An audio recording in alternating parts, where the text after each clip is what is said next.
샬롬. 오늘도 하나님의 말씀으로 하루를 시작하신 여러분들에게 하나님의 은혜와 평강이 충만하게 넘치시기를 간절히 축복합니다. 오늘 우리가 함께 이 나눌 말씀은 유월절을 기념하기를 원하시는 하나님의 마음을 기록하고 있습니다. 왜 우리가 유월절을 기념해야 될까요?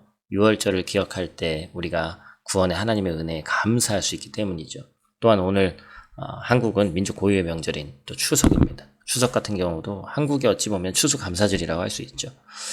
우리가 1년에 그 모든 것들, 또 옛날에는 이제 농경 문화 사회에서 얻어진 그 모든 것들이 나의 힘만으로 된 것이 아니다. 감사할 요소들이 있다는 것이죠. 그래서 우리가 그런 것들을 기억하고 기념해야 되는 것을 우리가 이 시간 함께 나누고자 합니다.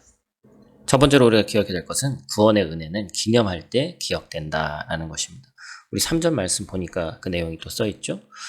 모세가 이스라엘 백성에게 명령하고 있습니다. 애굽 곧 종 되었던 곳에서 나온 구원의 날을 기념해라. 그리고 구원의 날을 기념해야 되는 이유를 분명히 얘기하죠. 바로 우리의 힘으로는 할 수 없지만 하나님께서, 여호와께서 그 손의 권능으로 우리를 애굽에서 인도해 내셨음을 기억해야 되기 때문에 그렇다라는 겁니다. 이처럼 삶에서 무엇인가를 기념하는 이유는 그 사건을 잊지 않고 그 교훈을 또한 잊지 않고 기억하기 위함이죠. 그 의미를 삶 가운데 새기기 위함일 것입니다. 오늘 본문에서 이스라엘 백성의 삶에서 가장 기억해야 될 사건이 무엇인가요? 단지 좋았던 기억은 아니죠. 출애굽의 사건입니다. 그 과정에서 너무나도 힘들었죠. 그리고 그 전에 애굽에서의 삶은 어땠습니까? 치욕스럽고 어려운 삶을 살았습니다. 백성의 숫자도 많고 총리였던 요셉의 자손이었지만 요셉이 죽고 나서 요셉을 알지 못하는 파라오가 등장하니까 이스라엘 백성은 고난의 삶을 살았죠. 출애굽기 1장 11절 이하에는 계속해서 이스라엘 백성들을 괴롭히는, 그래서 비돔과 라암셋이라는 이 성을 건축하는 것을 이 히브리 사람들에게 부과된 그 노역을 보여줍니다.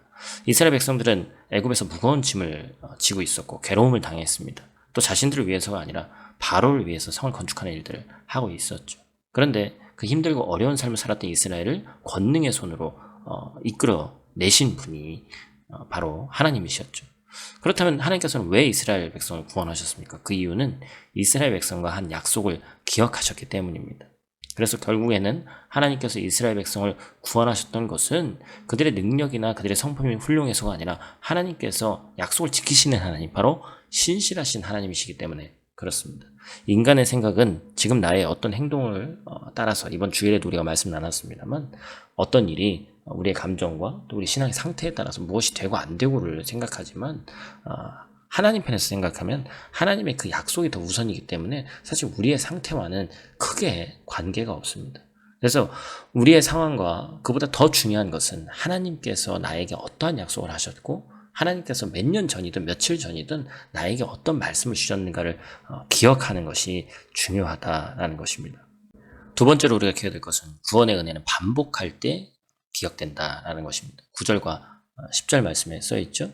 하나님의 은혜를 기억해라. 그러면서 그 은혜를 기억하는 방법이 뭐냐? 반복하라는 거예요. 왜 반복하는 것이 중요합니까? 왜냐하면 생각이 말이 되고 말이 행동이 되고 행동이 습관이 되고 습관이 인생을 결정하기 때문에 그렇습니다. 그래서 우리가 하나님의 은혜를 기억하는 습관이 바로 중요한 거예요.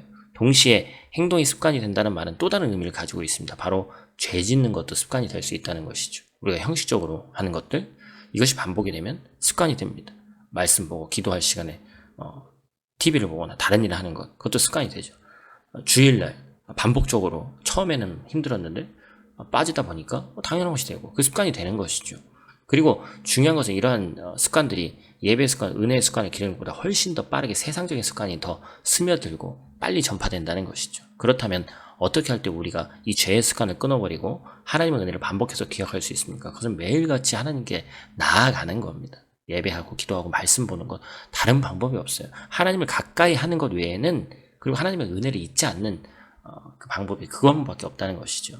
사랑하는 성도 여러분, 바라기는 매일매일 이렇게 말씀 묵상을 습관화시켜서 구원의 은혜를 기억하는 여러분들 되시길 바랍니다. 우리가 이 자리를 지키고 믿음의 선한 습관을 지켜나갈 때 하나님 우리를 기억하시고 복된 은혜로 함께해 주실 줄로 믿습니다. 우리가 살고 있는 체코는 아니지만 우리나라는 민족 최대의 명절인 추석입니다. 오늘 하루도 어김없이 주어진 말씀 붙잡고 승리하시길 바라고 어느 곳에 계시든 풍성한 하나님의 은혜가 넘치시는 하루 되시길 축복합니다. 기도하겠습니다. 하나님, 오늘 추석을 맞이해서 우리의 삶의 간증과 감사가 넘쳐나기를 원합니다.